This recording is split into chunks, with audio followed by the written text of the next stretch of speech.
అందరికీ మన ప్రభువును రక్షకుడైనటువంటి యేసుక్రీస్తు వారి పేరిట మరొకసారి ప్రత్యేకమైనటువంటి వందనాలు. కొన్ని విషయాలు బైబిల్‌లో నుంచి మనం ధ్యానించి ఈ యొక్క సెషన్‌ని మనం ముగించుకుందాం. మత్తయి సువార్త 6వ అధ్యాయంలో మనం కొన్ని విషయాలు చూద్దాం. మత్తయి సువార్త 6వ అధ్యాయంలో 5వ వచనాన్ని మనం ఈ యొక్క ఉదయకాల సమయమున ఒకసారి జ్ఞాపకం చేసుకున్నట్లయితే, మరియు మీరు ప్రార్థన చేయునప్పుడు జాగ్రత్తగా మీరు గమనించినట్లయితే గనక, మీరు ప్రార్థన చేయనప్పుడు వేషధారుల వలె ఉండవద్దు. చూసారా? మన ప్రార్థన ఎలా ఉండాలి? ఏ విధంగా ఉండాలి అనగానే, వేషధారణతో కూడినదై అస్సలు ఉండకూడదు. మరి ఎలా ఉండాలి? వేషధారణతో కూడినటువంటి ప్రార్థన అంటే ఏంటి ఇంతకి? అనగానే ప్రతి మనిషి గూడా వాక్యం యొక్క లోతైన విషయాలు తెలియనట్లయితే, వాక్యం యొక్క పరిపూర్ణమైనటువంటి వివరణ తెలియకుండా ఉన్నట్లయితే, వాళ్ళు ఎలా ఉంటారంటే, కొన్ని సిద్ధాంతాలను, కొన్ని ఐడియాలజీని వాళ్ళకి వాళ్ళే ప్రిపేర్ చేసుకొని, అదే వాక్యం అని ఫీల్ అవుతూ ఉంటారు. అందుకే అలాంటి వాళ్ళందరికి కూడా 2 జీవితాలు కనబడతా ఉంటాయి. అదేంటంటే, మనం కీబోర్డ్‌లో మనం చూసినట్టుగా లేయర్ 1, లేయర్ 2 అని ఉంటాయండి. అంటే లేయర్ 1లో ఒక ఇన్‌స్ట్రుమెంట్ ప్లే అవుతూ ఉంటుంది. లేయర్ 2లో మరొక ఇన్‌స్ట్రుమెంట్ ప్లే అవుతూ ఉంటుంది. ఇంకా చెప్పాలంటే వేషగాళ్ళు అంటారు చూసారా? అంటే ఏంటంటే రంగు పైన ఒక రంగు వేసుకొని ఉంటారు. ఆ రంగు లోపల నిజం ఉంటుంది. నిజాన్ని కప్పివేసే విధంగా ఒక రంగు మనకు కనబడుతూ ఉంటుంది. క్లియర్‌గా చెప్పాలంటే, గొర్రె చర్మాన్ని కప్పుకున్నటువంటి తోడేళ్ళు. వారు వాస్తవానికి తోడేళ్ళు. కానీ ఏ చర్మాన్ని కప్పుకున్నారు ఇంతకీ? గొర్రె చర్మాన్ని కప్పుకున్నారు. అది బోధకుల గురించి మాత్రమే కాదు. అది సేవకుల గురించి మాత్రమే కాదు. విశ్వాసులుగా బ్రతుకుతున్న మన గురించి కూడా. మరి బోధకులకైతే ఆ మాట సంఘాన్ని నాశనం చేయటం కొరకు, సంఘాన్ని తప్పు బోధలు నడిపించడం కొరకు అనే మాట మనం ఆలోచించినట్లయితే, మరి మనకెలా అప్లై అవుద్ది బ్రదర్ అని మీరు అడిగినట్లయితే గనక, మన జీవితాన్ని మనమే పాడు చేసుకోవడానికి, మనమే తోడేలు వంటి స్వభావాన్ని మానుపుకోకుండా, తోడేలు వంటి స్వభావాన్ని విడిచిపెట్టకుండా గొర్రె చర్మాన్ని కప్పుకుంటున్నాము. ఇది ప్రార్థనలో కనబడుతూ ఉంటుంది. వాక్యాన్ని ధ్యానించడంలో కనబడుతూ ఉంటుంది. వాక్యాన్ని క్రియల్లో చూపించే విషయంలో కనబడుతూ ఉంటుంది. వాక్యాన్ని బోధించే విషయంలో కనబడుతూ ఉంటుంది. విశ్వాసిగా మనం చేసే ప్రతి యాక్టివిటీలో గూడా అవిశ్వాసులుగా ఉన్న మనం విశ్వాసులమనే ఒక చర్మాన్ని కప్పుకొని ప్రజలనైతే చక్కగా మోసం చేస్తున్నాము. మనల్ని మనం ఇంకా మోసం చేసుకుంటున్నాము.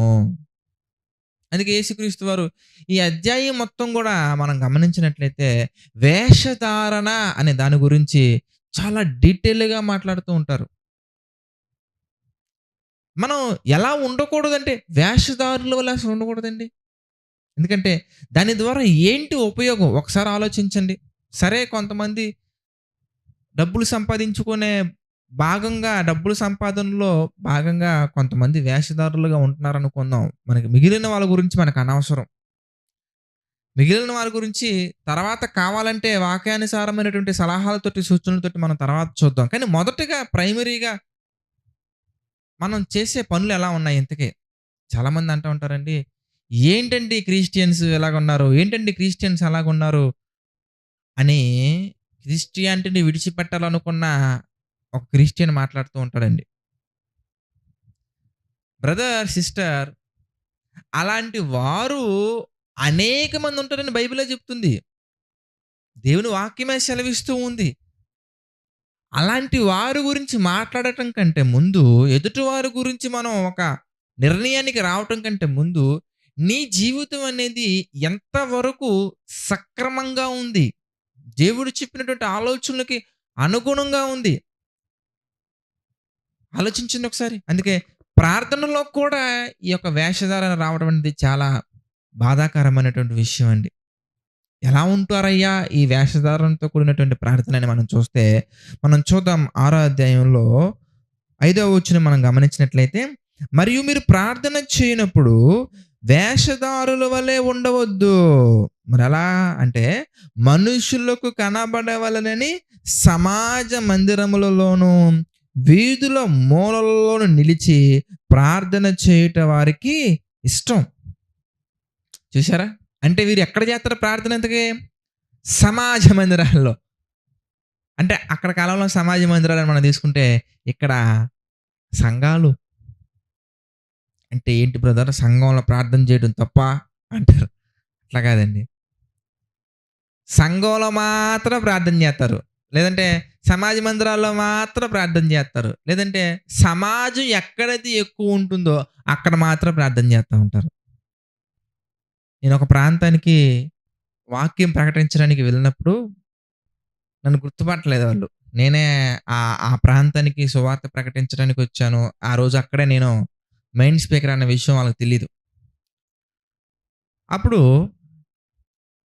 అక్కడ నేను కూర్చొని ఉన్నప్పుడు ఒక సిస్టర్ గారు ప్రేయర్ చేస్తున్నారండి. సిస్టర్ గారు ప్రేయర్ చేస్తున్నప్పుడు నా పక్కనే ఒక బ్రదరు గట్టిగా సణుగుతున్నారండి. I felt very disturbance. చాలా డిస్టర్బెన్స్‌గా అనిపిస్తుంది నాకు. బట్ సిస్టర్ గారు చాలా విజయవంతంగా, చాలా ఘనంగా దేవుడిని ఆరాధిస్తూ, దేవుడిని మహిమపరుస్తూ ప్రార్థన చేస్తున్నారు. చాలా సేపటికి నా పక్కన కూర్చున్నటువంటి వ్యక్తి కోపంతోటి చైర్ అలా తన్నేసి ఎళ్ళిపోయారండి. బయటికెళ్ళిపోయారు. ఆయన ఎళ్ళిపోవడంతోటి చాలా డిస్టర్బెన్స్ అయితే జరిగింది. జరిగిన తర్వాత ప్రేయర్ అయిపోయిన తర్వాత ఆ బ్రదర్ నేను కాంటాక్ట్ అయ్యి, "ఏమైంది బ్రదర్ ఎందుకు మీరు అలాగా ప్రేయర్ మధ్యలో నుంచి వెళ్ళిపోయారు?" అనగానే, "అక్కడ ప్రార్థన చేస్తుంది చూసారా? ఆమె ఎవరో కాదు మా వైఫ్ అండి. ఇంట్లో నేను ప్రార్థన చేద్దామని పిలిచినా రాదండి ఆవిడ. కానీ చర్చ్‌లో మాత్రం సుమారుగా అరగంట చేస్తారండి." చూసారా? నేటి కాలంలో మన జీవితంలో కూడా ఇలాంటి ప్రార్థన ఉందా ఒకసారి ఆలోచించండి. సంఘములో ఉన్నటువంటి విశ్వాసులు చూస్తున్నారు. విశ్వాసులు కనబడాలి. ఈమె ప్రార్థనా పరురాలు, ఇతను ప్రార్థనా పరుడు అనే విషయం సమాజానికి తెలియటానికి, లేదంటే సంఘానికి తెలియటానికి, లేదంటే పాస్టర్ గారికి తెలియటానికి, లేదంటే సంఘ పెద్దలకు తెలియటానికి, లేదంటే ఎవరెవరికో తెలియటానికి మనం ప్రార్థన చేసేవారుగా ఉన్నామా ఒకసారి ఆలోచించండి. నమ్మొద్దు. ఇలాంటి వేషధారణతో కూడినటువంటి ప్రార్థనను నమ్మకండి. మరి ముఖ్యంగా మీరస్సలు చేయకండి. ఎందుకంటే మీ ప్రార్థన ఉద్దేశ్యం ఏమై ఉండాలి ఇంతకీ? మనం సంఘంలో ఉన్నాము. దేవుడు అవకాశాన్ని ఇచ్చారు. సంఘము నిమిత్తము, సంఘ క్షేమము నిమిత్తము సమాజ మందిరంలో ప్రార్థన చేసే అవకాశాన్ని దేవుడు మనకి సేవకుల ద్వారానో, లేదంటే అక్కడ ఉన్నటువంటి నడిపించే వారి ద్వారానో, లేదంటే ఏదో ఒక విధంగా సంఘములో నీకు ప్రార్థన చేసే అవకాశం వచ్చిందనుకోండి. Yes you can do it. అది నష్టమేం కలిగించదండి. అవకాశం వచ్చినా, రాకపోయినా బాగా మళ్ళీ జ్ఞాపకం చేసుకోవాలి. మీకు అవకాశం వచ్చినా, రాకపోయినా సమాజ మందిరంలో గాని, సంఘములో గాని, పబ్లిక్ మీటింగ్‌లో గాని మీకు అవకాశం వచ్చినా, రాకపోయినా వ్యక్తిగతంగా నీ ప్రార్థన సమాజంలో ఎలాగైతే ఉందో అలాగే ఉండాలి. లేదా వ్యక్తిగతంగా నీ ప్రార్థన ఎలా ఉందో అదే విధంగా సమాజంలో కూడా నీ ప్రార్థన అలాగే ఉండాలి. అంతేగాని సమాజంలో ఒకలాగా, వ్యక్తిగతంగా ఒకలాగా. అసలు వ్యక్తిగతంగా ఒక్క నిమిషం కూడా ప్రార్థన చేయమండి. కానీ సమాజంలో మనకు అవకాశం వచ్చినప్పుడు, సంఘంలో అవకాశం వచ్చినప్పుడు, లేదంటే పబ్లిక్ మీటింగ్స్‌లో అవకాశం వచ్చినప్పుడు మాత్రం 1 అవర్ అయినా ఆపమండి ప్రార్థన. ఇది నిజంగా చాలా బాధాకరమైనటువంటి విషయం. దేవుడు అటువంటి ప్రార్థన వద్దంటున్నారు. ఎలాంటి ప్రార్థన వద్దంటున్నారు? ఎందుకంటే సంఘములో లేదా సమాజంలో మాత్రమే చేసే ప్రార్థన వద్దు. నీ యొక్క సహవాసము దేవునితో కూడా ఉండే విధంగా వ్యక్తిగతంగా కూడా నీ ప్రార్థన ఉండాలి. వేషధారుల వల్లే ప్రార్థించకండి. అంటే వాళ్ళు చూడాలని, వీళ్ళు చూడాలని అసలు ప్రార్థించకండి. కొంతమంది హర్ట్ అవుతూ ఉంటారండి. కొంతమంది అయితే గనక. ఎందుకంటే చర్చ్‌లో వాళ్ళకి ప్రేయర్ చేసే అవకాశం ఇవ్వలేదని హర్ట్ అవుతారు. దేనికి చర్చ్‌లో అవకాశం రాలేదు. అప్పుడు ఇండివిడ్యువల్‌గా చేయొచ్చు కదా బ్రదర్. ఇండివిడ్యువల్‌గా నీకు ప్రేయర్ చేయొచ్చు కదా సిస్టర్. నీకు ప్రార్థన పట్ల అంత ఆసక్తి ఉన్నట్లయితే, ప్రార్థన పట్ల అంత ప్రేమ ఉన్నట్లయితే, ప్రార్థనలో బలంగా అందరి నిమిత్తం ప్రార్థన చేయాలనే ఆలోచన నీకున్నట్లయితే, చర్చ్‌లో మాత్రమే చేస్తారా? లేదంటే చేయరా? చర్చ్‌లో కూడా చేయాలనే ఆలోచన ఎందుకు? ప్రభు అవకాశం ఇస్తే, దేవుడు అవకాశం ఇచ్చినట్లయితే, అది సేవకుల ద్వారా గాని, లేదంటే ఏదో ఒక విధంగా అవకాశం ఇస్తే చేయండి. పాటలు పాడే విషయంలో గూడా అండి, మన విధానం ఎలా ఉంటదంటే, వేషధారుల వలె ఉంటుంది. వేషధారుల వలె ఉంటుంది. అప్పటి వరకు వెళ్ళనటువంటి మనం, ఎప్పుడు స్టేజ్ మీదకెళ్తా ఉంటామయ్యా అంటే, జనాలందరూ నిండిపోయిన తర్వాత, క్రౌడ్ అంతా వచ్చిన తర్వాత, విశ్వాసులందరూ వచ్చిన తర్వాత, అప్పుడు నేను పాట పాడతా, నేను పాట పాడతా, నేను పాట పాడతా అని వస్తా ఉంటారండి. మనుష్యులకు కనబడవలెనని ఏ కార్యము చేయకుడి. అది ప్రార్థనైనా, పాటలైనా, వాక్యాన్ని బోధించటమైనా, మన వాక్యాన్ని బోధించేటప్పుడు ఒక్కరున్నా గాని ఒకే విధంగా చెప్పాలి. 100 మంది ఉన్నా గాని ఒకే విధంగా చెప్పాలి. 1000 మంది ఉన్నా గాని ఒకే విధంగా చెప్పాలి. వేల కొలది, లక్షల కొలది జనం ఉన్నా గాని ఒకే విధంగా చెప్పాలి. 1,00,000 మంది ఉంటే మాత్రం ఘనంగా మాట్లాడి, ఒకరే ఉంటే మాత్రం ఒకలాగా మాట్లాడడం, ఇలాంటి విధానం వద్దు. దేవుడు అంటున్నారు, మనుషులకు కనబడవలెనని. చూద్దాం ఆ మాట మళ్ళీ 6 అధ్యాయము 5వ వచనం ఒకసారి చూస్తే, మరియు మీరు ప్రార్థన చేయనప్పుడు వేషధారుల వలె ఉండవద్దు, మనుష్యులకు కనబడవలెనని వారు ఏం చేస్తున్నారండి? సమాజ మందిరములలోను, వీధుల మూలల్లోను నిలిచి ప్రార్థన చేయటం వారికి ఇష్టము. వారు తమ ఫలము పొంది ఉన్నారని నిశ్చయముగా మీతో చెప్పుచున్నాను. ఇంకా మనం చూస్తే కంటిన్యూషన్‌లో మనం చూద్దామండి. మన ప్రార్థన ఎలా ఉండకూడదంటే వేషధారుల వలె ఉండకూడదు. ఇంకొక మాట మనం చూస్తే, నీవు ప్రార్థన చేయనప్పుడు నీ గదిలోనికి వెళ్లి తలుపు వేసుకొని రహస్యమందున నీ తండ్రికి ప్రార్థన చేయము. అప్పుడు రహస్యమందున చూచు నీ తండ్రి నీకు ప్రతిఫలం ఇచ్చును. ఇంకొక పాయింట్ మనం చూస్తే 7వ వచనంలో, మరియు మీరు ప్రార్థన చేయనప్పుడు అన్యజనుల వలె వ్యర్థమైన మాటలు వచింపవద్దు. విస్తరించి మాట్లాడటం వలన వారు తమ మనవి వినబడునని వారు తలంచుచున్నారు. మీరు వారి వలె ఉండకుడి. మరొక పాయింటు, ప్రార్థన అనగానే మనం గుర్తుంచుకోవాల్సింది, we are talking with God. మనం దేవునితో మాట్లాడుతున్నాము. దేవుడంటే ఎవరింతకి? ప్రపంచములో ఉన్నటువంటి ప్రభుత్వాలను శాసించే వ్యక్తి ఆయన. ప్రభుత్వం నిలబడాలన్నా, పడిపోవాలన్నా ఆయన కనుసన్నల్లో జరుగుతూ ఉంటాయండి. దానియేలు గ్రంథంలో మనం చూడొచ్చు అదే మాట. రాజా, దేవుడు మీకు ప్రభుత్వాన్ని అందించారు. చూసారా ఎంత చక్కగా ఉందో? అంటే ప్రభువుతో మనం మాట్లాడుతున్నప్పుడు ఎలా ఉండాలి? ఒక ప్రభుత్వ అధికారితో మాట్లాడినప్పుడు ఎలా మాట్లాడతామండి మనం? వెళ్తాం, విష్ చేస్తాము. హానరబుల్‌గా వాళ్ళని మనం గుర్తించి వాళ్ళతో మాట్లాడేటప్పుడు ఎంత చక్కగా, ఎంత ఒదుగుగా మనం వారితో మాట్లాడతామండి. కానీ ప్రార్థనలో ఎలా ఉంటాం మనం ఇంతకి? ఏవండీ ఒకసారి ఆలోచించండి. మనం ఒక ప్రభుత్వ అధికారితో మాట్లాడడం కోసం వెళ్ళినప్పుడు, ఆయన ముందు మనం కాలు మీద కాలు వేసుకొని కూర్చుంటామండి. ఆలోచించండి. ఆయన ముందు స్టైల్‌గా ఎలా మాట్లాడతామండి. ఆయనతో మనం మాట్లాడేటప్పుడు మన భాష ఎలా ఉంటుందో ఒకసారి ఆలోచించండి. ఇంట్లో మన మామయ్యనో, మన చెల్లెమ్మనో, మన అన్నయ్యనో, లేదంటే మన ఫ్రెండ్స్‌నో పిలిచినట్టుగా మాట్లాడతామా? ఎలా మాట్లాడతాం మనం ఇంతకి? విస్తరించి మాట్లాడతామా? అప్పుడు వాళ్ళేమంటారండి? మీరేం చెప్పాలనుకుంటున్నారో డైరెక్ట్‌గా చెప్పండి అంటారు. ఎందుకంటే మనం ఎవరితో మాట్లాడడం కోసం వెళ్ళాం. వాళ్ళ అపాయింట్‌మెంట్ దొరకటమే కష్టమండి మనకి. వాళ్ళ అపాయింట్‌మెంట్ దొరకడం మనకు కష్టం. కానీ దేవుడు మనకి మధ్యలో ఇలాంటి రూల్స్, రిస్ట్రిక్షన్స్ ఏమీ లేకుండా మనకి ఒక మంచి అవకాశాన్ని ఇచ్చారు. మనం ఎప్పుడు మాట్లాడాలనుకున్నా గాని, ఎక్కడ మాట్లాడాలనుకున్నా గాని, ఏ విధంగా మాట్లాడాలనుకున్నా గాని ఆయనతో మనం మాట్లాడొచ్చు. మనం ప్రార్థన మొదలుపెట్టిన వెంటనే ఆయన చెవియొగ్గి మన మొర ఆలకించును.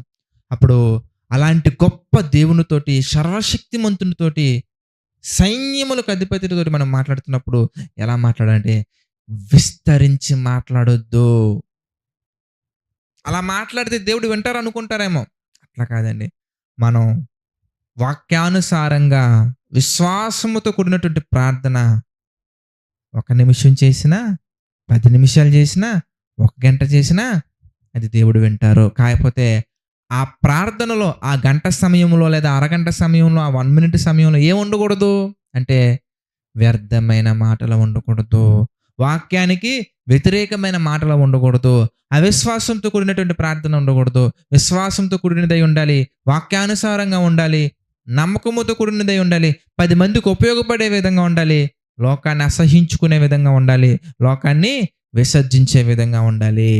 కనుక 2 విషయాలు మనం గమనించినట్లయితే గనక లోకము మెప్పు కొరకు లోకాన్ని ఉద్దేశించి ప్రార్థించకూడదు. లోకం చూసినా చూడకపోయినా, లోకం గుర్తించినా గుర్తించకపోయినా విస్తరించి మనం మాట్లాడకూడదు. లోకములో మెప్పు సంపాదించడం కొరకు కాదులే గాని, మనం దేవుని దృష్టికి అనుకూలమైనది, దేవుని చిత్తానికి అనుకూలమైన ప్రార్థన మనం చేయాలి. అది దేవుడు చూస్తే చాలు. ప్రపంచం గుర్తించినా గుర్తించకపోయినా నా ప్రభువు గుర్తించాలి, నా ప్రభువు వినాలి, నా ప్రభువుకు నా మొర చేరుకోవాలి అనే ఉద్దేశంతో మనం చేయాలి గాని వేషధారణతో కూడినటువంటి ప్రార్థన మనం చేయకూడదు. కనుక నీలో ఈ స్వభావం ఉన్నట్లయితే కనుక చేంజ్ చేసుకోండి బ్రదర్, చేంజ్ చేసుకోండి సిస్టర్. ప్రపంచం చూడాలని, సమాజం చూడాలని, ప్రతి ఒక్కరు గమనించాలని, ప్రతి ఒక్కరు గుర్తించాలని ప్రార్థన అస్సలు చేయకండి. అది దేవునికి ఇష్టమైన ప్రార్థన కాదు. వేషధారుల వల్లే మనం ఉండకూడదు. ఎవరు చూసినా చూడకపోయినా, ఎవరు గుర్తించినా గుర్తించకపోయినా మన దేవుడు మనల్ని గుర్తించాలి. దేవుడు మనల్ని ఆశీర్వదించాలి. దేవుని నామానికి మహిమ కలగాలి. ఈ ఉద్దేశంతో మాత్రం మనం ప్రార్థించాలి. అది విశ్వాసి యొక్క ప్రార్థన. మరి వేషధారుల ప్రార్థన ఎలా ఉంటుంది? ఇంతకీ ప్రపంచం గుర్తించాలి, ప్రతి ఒక్కరు నన్ను చూడాలి, అబ్బా ఈ బ్రదర్ ఎంత బాగా చేస్తారో అనుకోవాలి. ఇది వేషధారుల ప్రార్థన. ఎవరు గుర్తించినా గుర్తించకపోయినా నా దేవుడు గుర్తిస్తే చాలు అనేది విశ్వాసి చేసే ప్రార్థన. కనుక ఈ దినం నుంచి మనం ఎలా ఉండాలంటే, ఒకవేళ విశ్వాసి చేసే ప్రార్థన నువ్వు చేస్తున్నట్లయితే కనుక వెల్ అండ్ గుడ్. వేషధారుల వల్ల ప్రార్థన మీ జీవితంలోనికి రానివ్వకండి. ఒకవేళ వేషధారులతో కూడిన ప్రార్థన ఉంటే గనక దాన్ని ఈ రోజే ఇప్పుడే తొలగించుకొని జీవితాన్ని దేవుని యొక్క చిత్తానికి అనుకూలంగా మలచుకోండి. ప్రార్థన చేసుకుందామని ప్రతి ఒక్కరి తలలో వంచి ప్రార్థనలో ఏకీభవించవలసిందిగా ప్రభువు పేట మనం చేస్తున్నాను ప్రార్థన. ప్రేమగల తండ్రి, దయగల దేవ, పరిశుద్ధ మహోన్నతుడ తండ్రి, మీకు కృతజ్ఞతాస్తుతులు చెల్లించుకున్నాం తండ్రి. ఈ ఉదయకాల సమయం జ్ఞాపకం చేసుకుని తండ్రి అనేకమైన విషయాలు మాకు తెలియజేస్తూ మీ కృపలో నడిపిస్తూ మా తండ్రి ముందుకు తీసుకువెళ్తున్నందుకు కృతజ్ఞతాస్తుతులు చెల్లించుకున్నాం తండ్రి. మమ్మల్ని దీవించండి, ఆశీర్వదించండి, బలపరచండి తండ్రి. ప్రభువా మీ యొక్క నామానికి మహిమకరంగా, మీ యొక్క ఆలోచనలకు మా తండ్రి అనుకూలంగా ప్రతి ఒక్కరూ తండ్రి ప్రార్థించాలి అని అనేకమైన విషయాలు మాకు తెలియజేస్తూ నడిపిస్తున్నందుకు కృతజ్ఞతాస్తుతులు చెల్లించుకున్నాం తండ్రి. నిజమే ప్రభువా, వేషధారుల వల్ల మేము ఉండకుండా మీ కొరకు తండ్రి నమ్మకంగా ఉన్నట్లుగా మాకు సహాయం చేయండి తండ్రి. ఆర్థిక, ఆరోగ్య, మానసిక సమస్యల్లో కురిగిన ప్రతి ఒక్కరిని మీరు జ్ఞాపకం చేసుకోండి. ప్రతి ఒక్కరికి మీ కృప తోడుగా ఉంచి నడిపించండి, బలపరచండి, దీవించండి, ఆశీర్వదించండి తండ్రి. ప్రభువా మీ యొక్క చిత్తానికి అనుకూలంగా మేము తండ్రి ఎన్నో కార్యక్రమాలు, ఎన్నో పనులు చేసే ధన్యతను మాకు అందించండి, సహాయం చేయండి. ప్రభువా ఈ పరిచర్యకు తండ్రి ఆర్థికంగా సహకారంగా నిలబడుతున్న ప్రతి ఒక్కరిని మీరు జ్ఞాపకం చేసుకుని తండ్రి ప్రతి ఒక్కరికి మీ కృప తోడుగా ఉంచి నడిపించండి, సహాయం చేయండి తండ్రి. మీ చిత్తమైతే ప్రభువా ఇంకా ఎన్నో కార్యక్రమాలతో మా తండ్రి మేము ముందుకు వెళ్తూ మేమందరం మరలా కలుసుకునే ధన్యతను అందించమని వేడుకుంటూ మా ప్రభువును రక్షకుడైనటువంటి యేసుక్రీస్తు వారి పేరిట ప్రార్థన అడిగి వేడుకొనుచున్నాము తండ్రి. ఆమెన్. అందరికీ వందనాలండి. God bless you all.